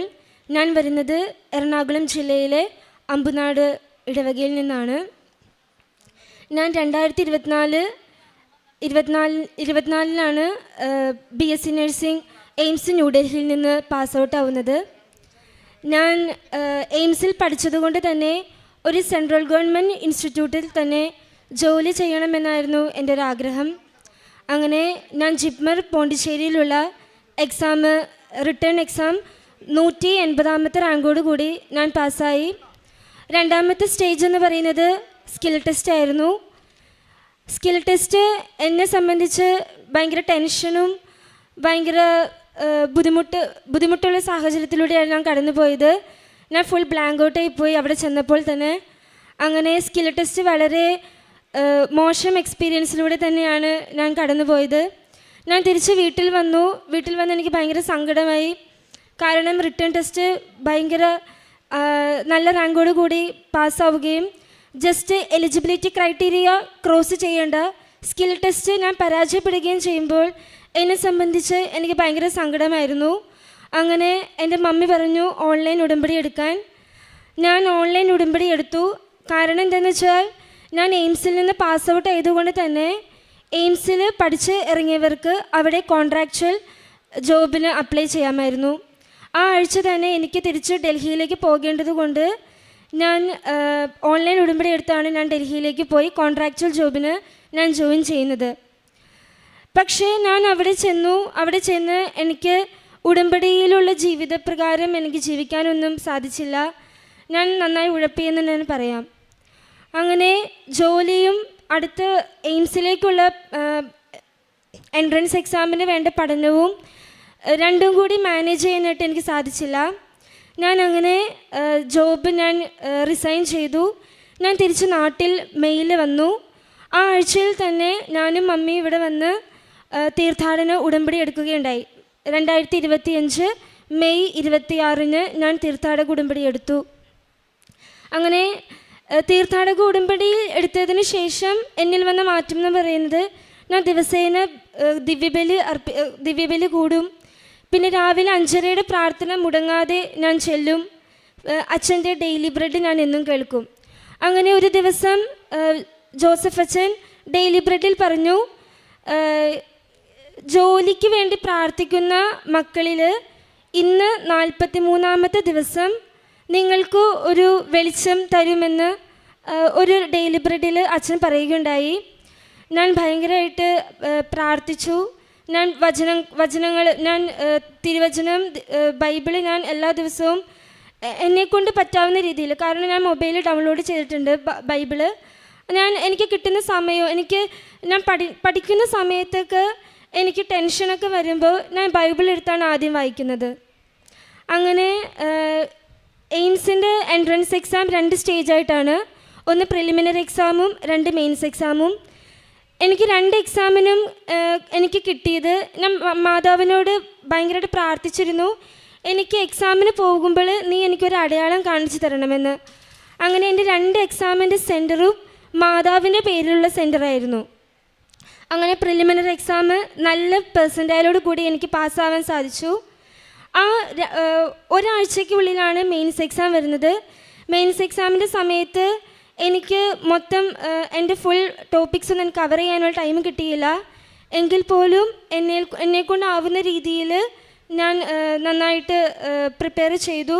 ഞാൻ പഠിക്കാനിരിക്കുന്നതിന് തൊട്ട് മുൻപ് തന്നെ ഞാൻ ഇവിടെ നിന്ന് ലഭിച്ചിരുന്ന വിശുദ്ധ തൈലം എൻ്റെ നെറ്റിയിലും അതുപോലെ തന്നെ ഞാൻ പഠിച്ചുകൊണ്ടിരുന്ന ബുക്കുകളിലും ഞാൻ തേക്കുമായിരുന്നു. കൂടാതെ ഉപ്പും എൻ്റെ ബുക്കിൻ്റെ പേജുകളിൽ ഞാൻ വിതറി പഠിച്ചുകൊണ്ടിരുന്നത്. അങ്ങനെ മെയിൻസ് എക്സാം വന്നു. എനിക്ക് ഭയങ്കര ടെൻഷനായിരുന്നു. മെയിൻസ് എക്സാം നമുക്ക് 45 മിനിറ്റ്സിൽ 40 ക്വസ്റ്റ്യൻസ്, അങ്ങനെ 160 ക്വസ്റ്റ്യൻസാണ് മൊത്തം വരുന്നത്. പക്ഷേ എനിക്ക് ഭയങ്കര ടെൻഷനായിരുന്നു എക്സാമിൻ്റെ മൊത്തത്തിൽ. ആക്ച്വലി എനിക്ക് എക്സാം ഭയങ്കര ടഫായിരുന്നു. എക്സാം ഏകദേശം തീരാറായി. ലാസ്റ്റ് 5 മിനിറ്റ്സിൽ ഞാൻ മാതാവിനോട് എൻ്റെ മനസ്സിൽ ഞാൻ ചോദിച്ചു, മാതാവ്, ഞാൻ ഇത്ര പ്രാർത്ഥിച്ചിട്ട് നീ എന്തുകൊണ്ട് എൻ്റെ എക്സാം ഇത്ര ടഫാക്കി തന്നു? എനിക്ക് ഭയങ്കര, കാരണം ജോലിയെല്ലാം റിസൈൻ ചെയ്ത് വന്നാണ് ഞാൻ പഠിക്കാൻ ഇവിടെ ഇരുന്നത്. അപ്പോൾ ഞാൻ അങ്ങനെ ചോദിച്ചു. ഒരു 1 മിനിറ്റിനുള്ളിൽ എൻ്റെ സിസ്റ്റം ഓട്ടോമാറ്റിക്കായിട്ട് ഓഫായി പോയി. ഞാൻ പേടിച്ചു. ഞാൻ ചുറ്റും നോക്കിയപ്പോൾ ബാക്കി എല്ലാവരുടെ സിസ്റ്റം ഓണാണ്, എൻ്റെ മാത്രം സിസ്റ്റം ഓഫായിപ്പോയി. എൻ്റെ പേടി എന്താണെന്ന് വെച്ചിട്ടുണ്ടെങ്കിൽ, ഞാൻ ചെയ്ത 160 ക്വസ്റ്റ്യൻസും സേവ് ചെയ്തത് പോയിട്ടുണ്ടാകുമോ, അതായിരുന്നു എൻ്റെ ആകെയുള്ള ടെൻഷൻ. ഒരു 10 to 15 സെക്കൻഡ്സ് കഴിഞ്ഞപ്പോൾ എൻ്റെ സിസ്റ്റം ഓണായി. ദൈവഭാഗ്യത്തിൽ വേറെ ഒരു കുഴപ്പവും ഉണ്ടായിരുന്നില്ല. പക്ഷേ എക്സാം ടഫായതുകൊണ്ട് തന്നെ എനിക്ക് ഭയങ്കര സങ്കടമായിരുന്നു. ഞാൻ വീട്ടിൽ വന്ന് പറഞ്ഞു, പ്രതീക്ഷയൊന്നും വേണ്ട.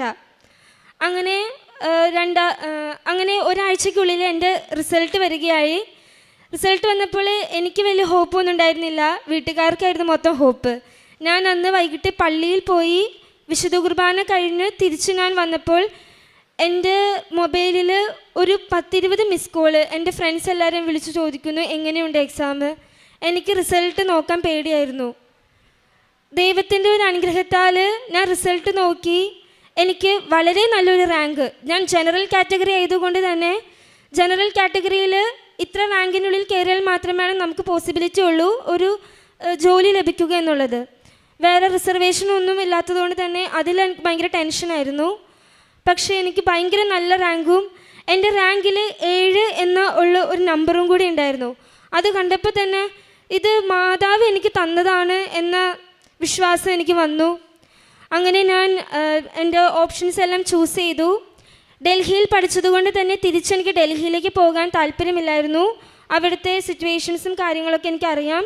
വീടിനോട് കൂടുതൽ അടുത്ത് സൗത്ത് ഇന്ത്യയിലുള്ളൊരു എയിംസ് ചൂസ് ചെയ്യാനായിരുന്നു എൻ്റെ ഒരു ആഗ്രഹം.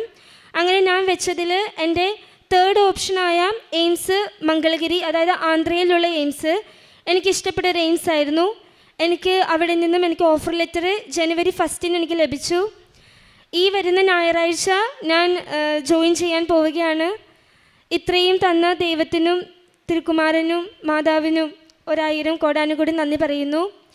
പ്രേക്ഷിത പ്രവർത്തനമായിട്ട് ഞാൻ ചെയ്തു വരുന്നിരുന്നത്, ഞാൻ ഇവിടെ നിന്ന് എനിക്ക് ലഭിച്ചിരുന്ന പത്രങ്ങൾ എന്നിൽ കൊണ്ടാകുന്ന രീതിയിൽ ഞാൻ മറ്റുള്ളവർക്ക് കൊടുത്തിരുന്നു.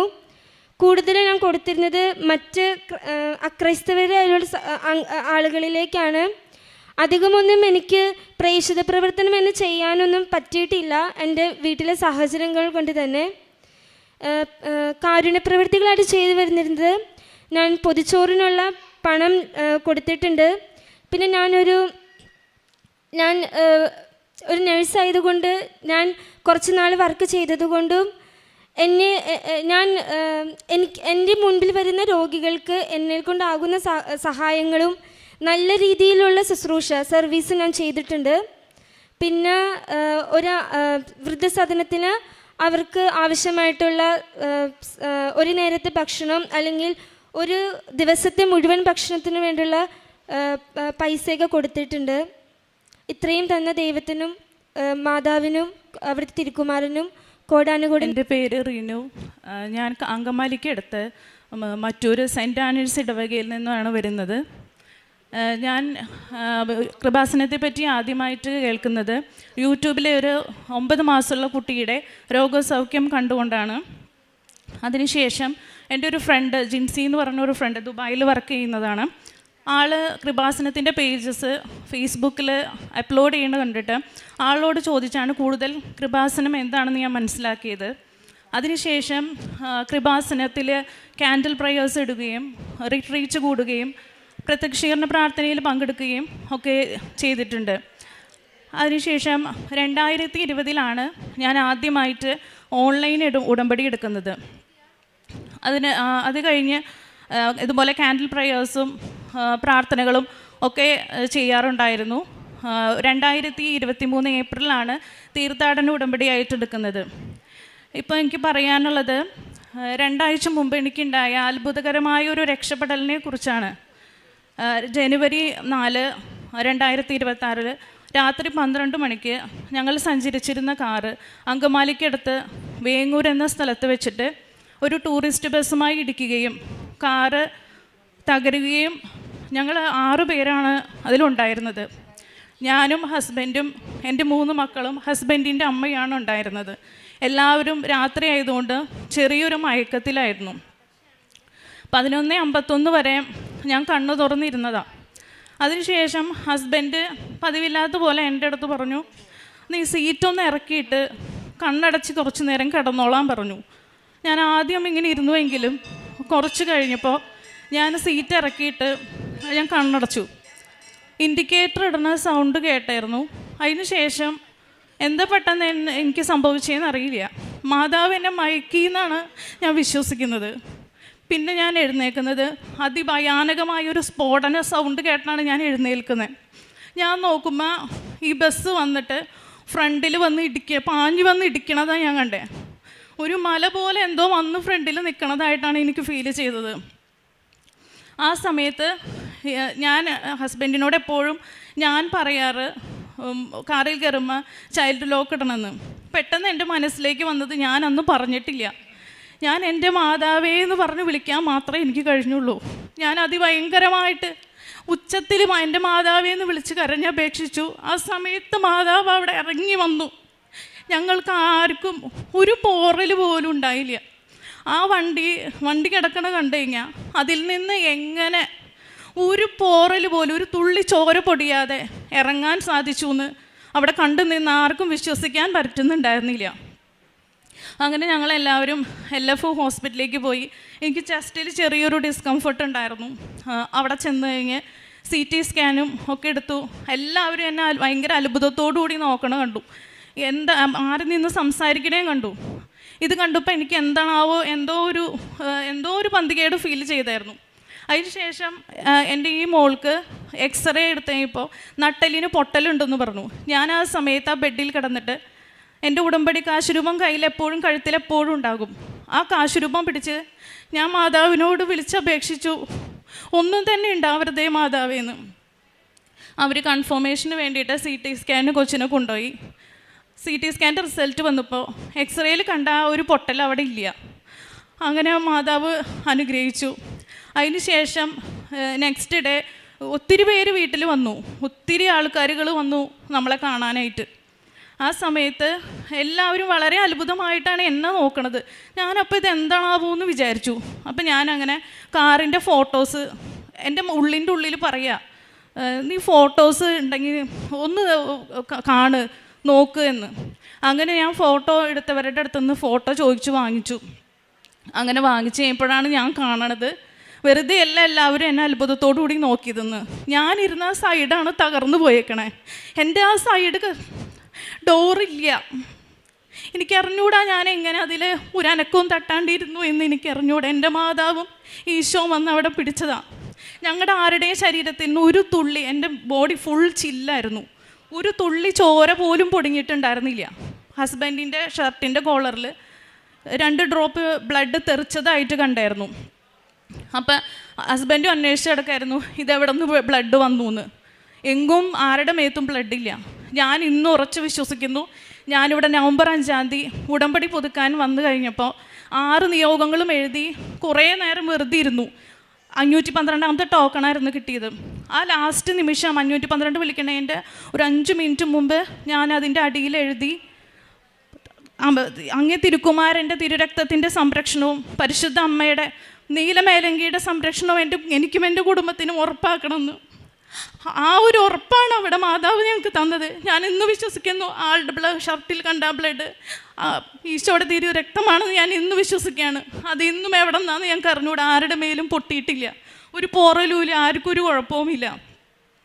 അതിന് ശേഷം ഞാൻ ഈ ഫോട്ടോസ് ഇരുന്ന് കാണുമ്പോൾ അതിൽ പരിശുദ്ധ അമ്മയുടെ ഒരു ചിത്രം തെളിഞ്ഞു വന്നതായിട്ട് കണ്ടു. ഞങ്ങളുടെ കാറിൽ അങ്ങനെ മാതാവിൻ്റെ ഒരു സ്റ്റിക്കറോ ഒന്നുമില്ല, പക്ഷേ പരിശുദ്ധ മാതാവിൻ്റെ ഒരു ചിത്രം അതിൽ തെളിഞ്ഞു വന്നിരുന്നു, ഒരു ഫേസും ഉണ്ടായിരുന്നു. ഇത് കണ്ട് ഒത്തിരി പേരുടെ വിശ്വാസം വർദ്ധിക്കാൻ ഇടയായി. അതിന് മാതാവ് ഞങ്ങളെ ഒത്തിരി അനുഗ്രഹിച്ചു. ഇതാണ് ആ ഫോട്ടോ. ഇത് എത്ര പേർക്കത് ക്ലിയർ ആവേണ്ടെന്ന് എനിക്ക് അറിഞ്ഞുകൂടാ. ഇതുപോലെ ഒരു ഫേസുള്ള ഒരു ഫോട്ടോവും കൂടിയുണ്ട്. ഞാനിവിടെ സിസ്റ്ററെ കാണിച്ചായിരുന്നു. അതുപോലെ അടുത്തതായിട്ട് ഞാനിവിടെ കൃപാസനത്തിൽ വരുന്നത് വീട്ടിൽ ആരും അറിയാണ്ടാണ് ആദ്യമായിട്ട് ഇവിടെ വരണത്. അതിനുശേഷം എൻ്റെ ഈ മോൾക്ക് 1.5 വയസ്സുള്ളപ്പം പല്ലുകൾ പൊടിഞ്ഞു പോണ ഒരു അസുഖം ഉണ്ടായിരുന്നു. ഫ്രണ്ടിലെ 4 പല്ല് മരയിപ്പിക്കാതെ പച്ചക്കിട്ടിട്ട് അവളെ എൻ്റെ മടിയിൽ വെച്ച് റൂട്ട് കനാൽ ചെയ്യണത് ഞാൻ കണ്ടതാണ്. ആ സമയത്ത് എനിക്ക് സഹിക്കാൻ പറ്റിയില്ല. അന്ന് ഞാൻ ഇവിടെ കൃപാസനത്തിൻ്റെ പടിക്ക് വന്ന് നിന്ന് ഞാൻ ഇവളെയും കൊണ്ട് വന്നിട്ട് ഞാൻ പറഞ്ഞത്, എൻ്റെ മാതാവ് ഡോക്ടർ പറഞ്ഞത് എല്ലാ പല്ലിലേക്കും അത് സ്പ്രെഡാവുന്ന, മൂക്കിൻ്റെ അവിടേക്ക് ഇൻഫെക്ഷൻ കയറിയായിരുന്നു. ഇനി ഇതിലൊരു പല്ല് പോലും പൊടിഞ്ഞു പോകാൻ ഇടയാകരുതെന്ന്. അതുപോലെ തന്നെ ഞാൻ അന്ന് വന്നപ്പോൾ എങ്ങനെയാണ് അതുപോലെ സ്വിച്ചിട്ട പോലെ അതവിടെ നിന്നു. ഇപ്പം 8 വയസ്സാണ്. ഇന്ന് വരെ ഒരു പല്ലിനൊരു കേടോ ഒന്നും അടയ്ക്കാൻ പോകേണ്ട പോലും വന്നിട്ടില്ല. അത് പരിശുദ്ധ അമ്മയുടെ വലിയൊരു അനുഗ്രഹമാണെന്ന് ഞാൻ വിശ്വസിക്കുകയാണ്. അതുപോലെ എൻ്റെ ഈ 2 മക്കൾ ട്വിൻസാണ്. ഇവർ 3 പേര് ഓരോ വയസ്സ് ഗ്യാപ്പുള്ളൂ. എനിക്ക് ആ സമയത്ത് ജോലിക്കൊക്കെ പോവാൻ പോസിബിൾ അല്ലായിരുന്നു. ഞാനപ്പോൾ എപ്പോഴും ഇവിടെ ഉടമ്പടി എടുത്തപ്പോൾ പറയുമായിരുന്നു, എൻ്റെ മക്കളുടെ കാര്യം നോക്കിയിട്ട് ചെയ്യാൻ പറ്റുന്ന ഒരു ജോലി എനിക്ക് മാതാവ് നൽകി അനുഗ്രഹിക്കണമെന്ന്. അതിൻ്റെ ഭാഗമായിട്ട് എനിക്ക് സ്കൂൾ ടീച്ചറായിട്ട് കിട്ടുകയും അങ്ങനെ ജോലി റെഡിയാവുകയും ചെയ്തു. പിന്നെ ഇതുപോലെ സ്റ്റിറോയിഡ്സിൻ്റെ ഉപയോഗം മൂലം എൻ്റെ പ്രൈവറ്റ് ഏരിയാസിൽ 2 വർഷത്തോളമായിട്ട് ഡോക്ടേഴ്സ് പോലും പല മെഡിസിൻസും തന്നിട്ട് ഹീലാവാണ്ട് ഭയങ്കര ചൊറിച്ചിൽ അലർജി ഉണ്ടായിരുന്നു. അത് പരിശുദ്ധ അമ്മ എടുത്ത് മാറ്റി, ഞാൻ പോലും അറിയാതെ അതെടുത്ത് മാറ്റി. അതുപോലെ ഓൺലൈൻ ഉടമ്പടിയിലായിരിക്കുന്ന സമയത്ത് എൻ്റെ വീടിൻ്റെ ഫ്രണ്ടിൽ ഞാൻ ഒരു ബാഗിൽ നിന്ന് മണ്ണ് മാറ്റായിരുന്നു ചെടി നടാനായിട്ട്.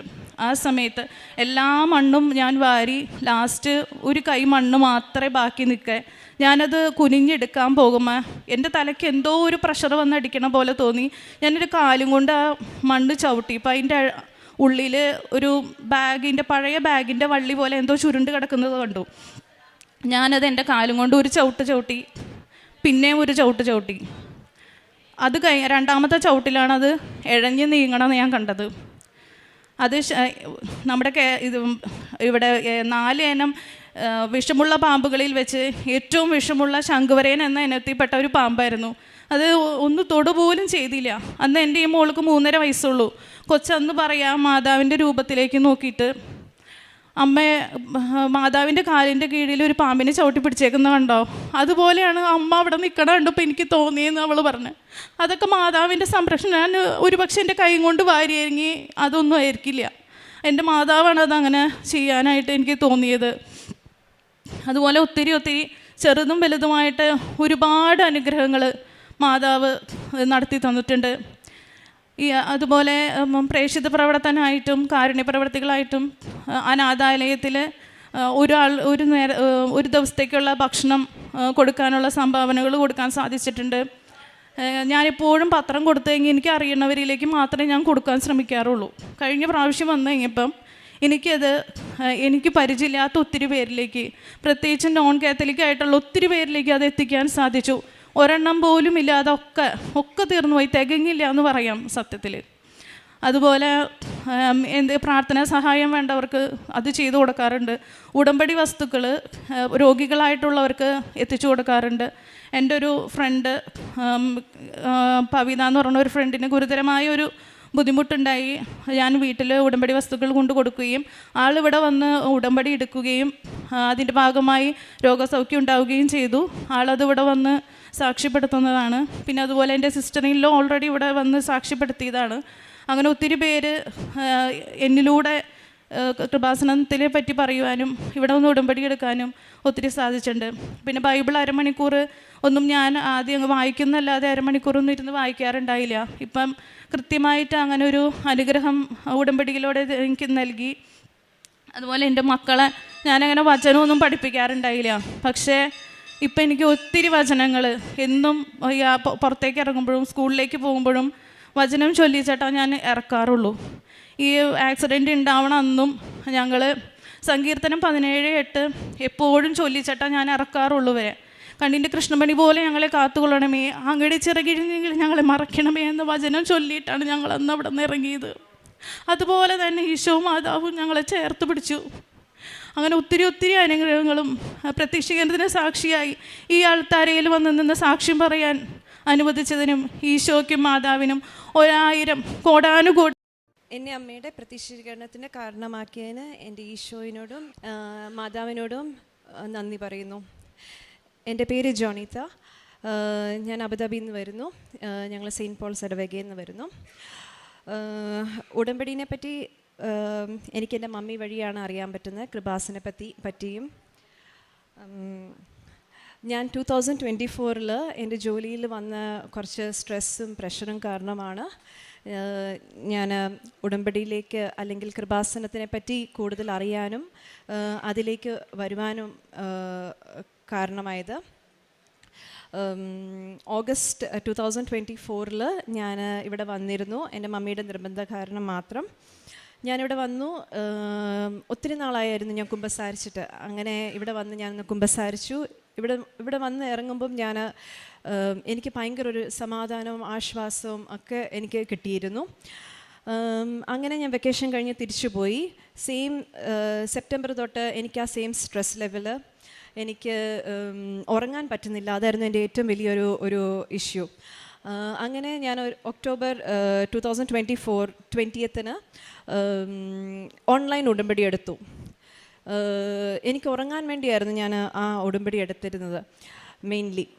അങ്ങനെ 2024 ഒക്ടോബർ 21 ഒരേ ഒരു ദിവസം കൊണ്ട് എനിക്ക് ഉറങ്ങാൻ പറ്റി. അതാണ് എൻ്റെ ഏറ്റവും വലിയൊരു അനുഗ്രഹം. അത് ഇന്ന് വരെ എനിക്ക് ഉറങ്ങാൻ ഒരു ബുദ്ധിമുട്ട്, എനിക്ക് മരുന്നെടുക്കേണ്ട ആവശ്യം വന്നിട്ടില്ല.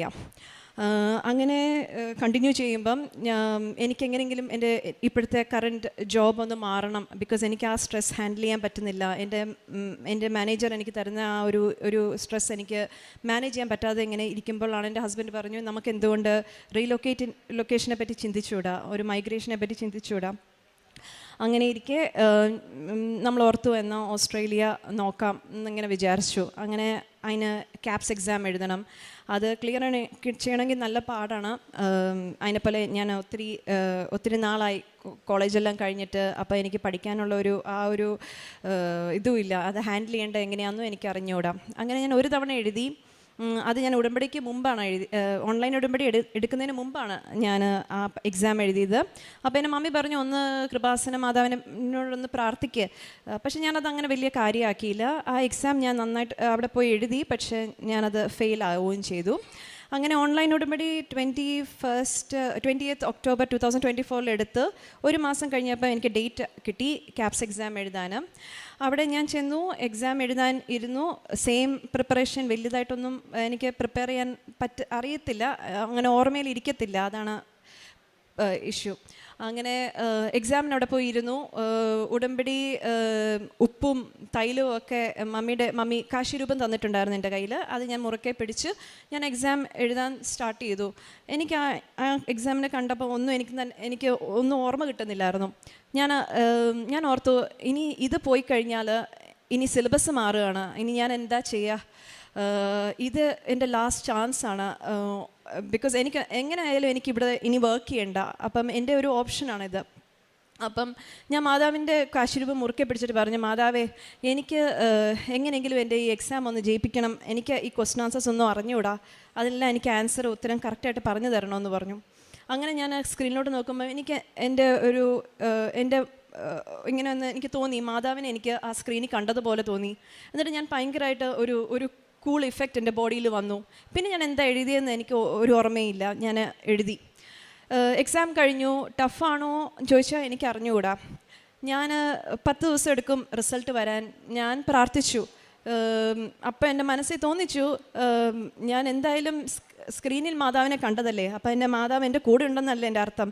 അപ്പം എനിക്കത് അങ്ങനെയൊന്നും ചിന്തിക്കേണ്ട വരത്തില്ല എന്ന് ഞാൻ ചിന്തിച്ചു. ഞാൻ പ്രാർത്ഥിച്ചു. അങ്ങനെ ഞാൻ റിസൾട്ട് വന്നപ്പോൾ പാസ്സായി. അത് കഴിഞ്ഞ് എനിക്കൊരു ഉറപ്പ് വന്ന പോലെയായി. എന്ന് വെച്ച് കഴിഞ്ഞാൽ ഇനി ഞാൻ എന്ത് ചോദിച്ചാലും എൻ്റെ മാതാവ് എനിക്ക് തരും. അല്ലെങ്കിൽ എനിക്കെൻ്റെ ആ സ്ട്രെസ് എൻ്റെ കയ്യിൽ നിന്ന് അങ്ങ് പോയി. ഞാൻ എളുപ്പം എന്തെങ്കിലും വന്നാലും പാനിക്കാവുന്ന വ്യക്തിയാണ്. അപ്പം അതെൻ്റെ കയ്യിൽ നിന്ന് അങ്ങ് പോയി. അങ്ങനെ ഞാൻ OET പാസ്സായി. അതിൻ്റെ കൂടെ എനിക്ക് എൻ്റെ ജോലി സ്ഥലത്ത് ആ സ്ട്രെസ് തന്നെ ഞാൻ കണ്ടിന്യൂ ചെയ്യുകയാണ്. പക്ഷേ ഇപ്രാവശ്യം ഒരു വ്യത്യാസമുണ്ട്. എന്നാന്ന് വെച്ചാൽ എന്ത് സ്ട്രെസ് വന്നാലും എനിക്ക് ഹാൻഡിൽ ചെയ്യാൻ പറ്റുന്നുണ്ട്. അല്ലെങ്കിൽ അതിൻ്റെ അടുത്തോട്ട് വരുമ്പോൾ തന്നെ എനിക്കതങ്ങ് അല്ലാതായി പോകുന്നുണ്ട്. അപ്പോൾ അതെനിക്കൊരു കോൺഫിഡൻസ് ആയി. അങ്ങനെ ഞാൻ ഓസ്ട്രേലിയയാണ് നമ്മൾ വിചാരിച്ചു, ഇങ്ങനെ ഇരുന്നു. പക്ഷേ എന്തോ അവിടെ ഇപ്പം ഭയങ്കര സാച്ചുറേറ്റഡ് ആണ് അവിടുത്തെ ജോബ്സൊക്കെ. അതുകൊണ്ട് തന്നെ ഏജൻറ്റ് പറഞ്ഞു നമുക്ക് ന്യൂസിലാൻഡ് നോക്കാം. അപ്പം പേപ്പർ പ്രോസസ്സിങ് എല്ലാം തുടങ്ങി. അങ്ങനെ ഞാൻ ഓഗസ്റ്റിൽ പിന്നെയും വെക്കേഷന് നാട്ടിൽ വന്നു. ഞാൻ തീർത്ഥാടന ഉടമ്പടി എടുത്തു. ഓഗസ്റ്റ് 23rd 2025 എടുത്തു. അത് എടുത്തു ഒരാഴ്ചയ്ക്കുള്ളിൽ തന്നെ എനിക്ക് ഇൻ്റർവ്യൂ കോൾ വന്നു. ഇൻ്റർവ്യൂ പാസ്സായി. അത് കഴിഞ്ഞിട്ട് എനിക്ക് എൻ്റെ ലോ എക്സാംസ് ചെയ്യാനുണ്ടായിരുന്നു. അത് ഞാൻ അതും എനിക്ക് പഠിക്കാൻ പറ്റുന്നില്ല. എന്നാൽ പോലും അത് ഞാൻ പ്രാർത്ഥിച്ചു, മാതാവിനോട് പൂർണ്ണമായി ഞാൻ സമർപ്പിച്ചു എൻ്റെ എല്ലാം. അങ്ങനെ ഞാൻ അതും പാസ്സായി. അങ്ങനെ ജോബ് ഓഫർ കിട്ടി. അങ്ങനെ എനിക്ക് December 2025 24th ക്രിസ്മസിൻ്റെ ഒരു ദിവസം മുൻപ് എനിക്കൊരു ക്രിസ്മസ് ഗിഫ്റ്റ് പോലെ എനിക്ക് എൻ്റെ വിസയും കഴിഞ്ഞു. ഒരു വർഷം കൊണ്ട് എൻ്റെ ജീവിതത്തിൽ ഒത്തിരി മാറ്റങ്ങൾ. ഞങ്ങൾ അങ്ങനെ വലുതായിട്ട് ഡെയിലി പ്രേയേഴ്സ് ഒന്നും ചെയ്യലില്ല. ബിക്കോസ് ഞങ്ങളെല്ലാവരും ബിസിയാണ്. പിള്ളേർ വീട്ടിലുള്ള സമയത്ത് ഞങ്ങൾ വീട്ടിലില്ല. ഞങ്ങളെല്ലാവരും വർക്കിലാണ്, ഡിഫറെൻറ്റ് ഷിഫ്റ്റ്സിൽ. പക്ഷേ ഞങ്ങൾ റോസറി ചെയ്യാതെ ഒരു ദിവസം പോലും കിടക്കില്ല. എല്ലാ ദിവസവും ഞങ്ങൾ അതൊരു പിള്ളേരായാലും അതൊരു പോയിൻ്റ് ആക്കി എല്ലാ ദിവസവും ഞങ്ങൾ പ്രെയർ ചെല്ലാതെ കിടക്കില്ല. മാസിന് കുർബാനയ്ക്ക് എല്ലാ ദിവസമൊന്നും അങ്ങനെ എല്ലാ ആഴ്ചയിൽ പോലും പോകത്തില്ലായിരുന്നു, ബിസി ആയതുകൊണ്ട്. പക്ഷേ ഇപ്പം അങ്ങനെയല്ല. ഇപ്പം അതിന് സമയം കണ്ടെത്തി അതിന് പോകാൻ, അത് പോയില്ലെങ്കിൽ ഒരു വലിയ സങ്കടം, അങ്ങനെ ഒരു ഒരു ഒരു ഒരു ഡിസിപ്ലിൻ ലൈഫിൽ വന്നു. ഇപ്പം ഞങ്ങൾ ഫെബ്രുവരിയിൽ ഞങ്ങൾ കുടുംബസമേതം ഞങ്ങൾ ന്യൂസിലാൻഡിലേക്ക് ജോലിയുമായി പോകാൻ തയ്യാറെടുക്കുന്നു. ഇതല്ലാതെ മോന് കുറേ വർഷങ്ങളായിട്ട് അലർജിയുടെ അസുഖം ഉണ്ടായിരുന്നു. ഒരു മേ ബി 4 to 6 years ആയിട്ട് എന്നും രാവിലെ എഴുന്നേച്ച് കഴിഞ്ഞാൽ നന്നായിട്ട് തുമ്മും. ഒരു മേ ബി ഹാഫ് ആൻ അവറോളം തുമ്മിയാണ് ആൾ സ്കൂളിൽ പോകാൻ പറ്റുള്ളൂ.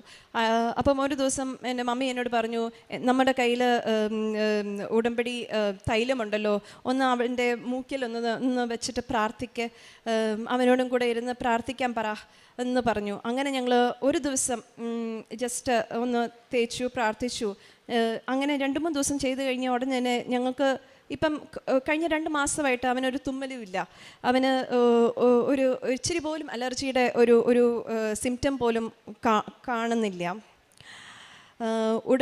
ഉടമ്പടി ഞങ്ങളുടെ ലൈഫിലൊരു ഡിസിപ്ലിൻ ഉണ്ടാക്കി. ഇനിയും ഞങ്ങൾക്ക് ഉടമ്പടിയിൽ ഞങ്ങളുടെ കുടുംബം അവസാനം വരെ ജീവിക്കുവാനുള്ള പ്രാർത്ഥനയോടെ ഞാൻ നിർത്തുന്നു. പ്രേക്ഷക പ്രവർത്തനം ഞങ്ങൾ ഇവിടുന്ന് പത്രം മേടിച്ചിരുന്നു. അത് ഞങ്ങളുടെ അവിടുത്തെ പള്ളിയിലൊക്കെ കൊടുക്കുമായിരുന്നു. പ്ലസ് ഞാൻ കൂടുതൽ ചെയ്തിരുന്നത് എന്ന് വെച്ചാൽ എൻ്റെ കൂടെ ജോലി ചെയ്യുന്ന ആൾക്കാർ എൻ്റെ ലൈഫിൽ എന്തൊക്കെ മാറ്റമാണ് പ്രാർത്ഥന കാരണം, അല്ലെങ്കിൽ ഞാനിവിടെ വന്നതിന് ശേഷം എന്നിലുള്ള മാറ്റം കണ്ട് അവർ തന്നെ എന്നോട് പറഞ്ഞു, എൻ്റെ പ്രേയേഴ്സ് കാരണമാണ് ഞാൻ ഈ സ്ട്രെസ് ഹാൻഡിൽ ചെയ്യുന്നത്, അല്ലെങ്കിൽ ഈ ഒരു ഇഷ്യൂസ്, എനിക്ക് എന്ത് ഇഷ്യൂ വന്നാലും അതെന്നെ തൊടാതെ പോകുന്നതിൻ്റെ കാരണം അവർക്ക് തന്നെ മനസ്സിലായി. അപ്പോൾ അവർക്കും അതൊരു പ്രാർത്ഥിക്കണം. പിന്നെ ലൈറ്റ് എ ക്യാൻഡിൽ പ്രെയർ, എന്തെങ്കിലും വളരെ ബുദ്ധിമുട്ടായിട്ട് നിൽക്കുന്ന ആരെങ്കിലോട് ഞാൻ ഇങ്ങനെ ഒരു ഇതുണ്ട്, ലൈറ്റ് എ ക്യാൻഡിൽ പ്രെയറിൽ വഴി പ്രാർത്ഥിച്ചാൽ ഇത് കിട്ടും. അവരത് വിശ്വസിക്കാൻ തുടങ്ങി. ബിക്കോസ് എൻ്റെ ജീവിതത്തിലുള്ള ഓരോരോ മാറ്റങ്ങൾ കാരണം.